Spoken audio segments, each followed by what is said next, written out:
Turning grief into sweets, a Madison mother watched her son struggle with severe mental illness. While his death is still fresh, she shared with our AJ Bayapur how she decided to honor his memory through a very unique act of kindness.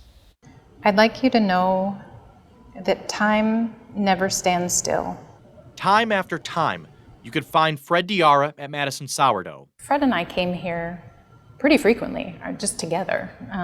It was kind of one of our spots. Specifically on Wednesdays, Cake Day.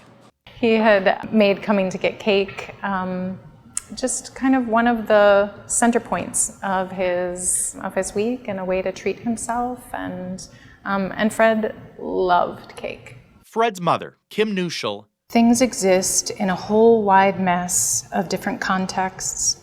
Says those slices of self-help increasingly became one of the few sources of solace. He was really struggling. Fred had schizophrenia, and it was the last years of his life were really hard.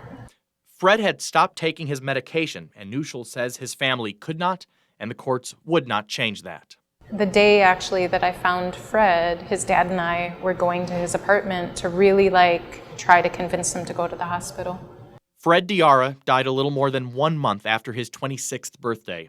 The cause of death remains under investigation pending toxicology results. Neuschel knew the best way to respond was to create a mini-system that would exist to serve others. Cake Wednesdays would live on. And as a rule, troubles and sadness and heartbreak get better with time. Through the month of February, Fred's Kindness Fund pays for 40 free slices. When the staff here chooses someone to get a free slice of cake, they'll give them one of these cards explaining it's been paid for by Fred's Kindness Fund. On the back is a QR code. Scan it, and it takes you to Fred's obituary page.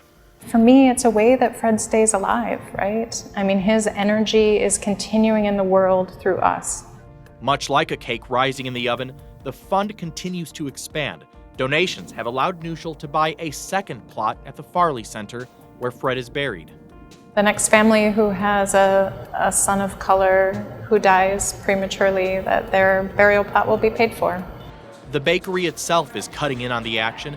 They've agreed to match the amount paid for the 40 slices and give it to the Fritz Food Pantry. When we give slices away, they kind of give themselves away. We just know the people that need it.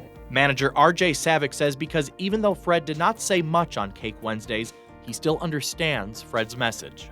It's almost like these people are highlighted. Fred's like, hey, this guy. He just had a really interesting way of looking at life. If you read some of his quotes that he gave to his cousin. The world has a lot to give. Never forget, you're on a space rocket flying around the sun. His words. Love, Fred. And energy live on, calling on us all to try being a little more sweet. In Madison, AJ Bayapur, 27 News. Kim Neuschel says she hopes to bring back Cake Wednesday next year. She wants to turn it into a February tradition at Madison Sourdough.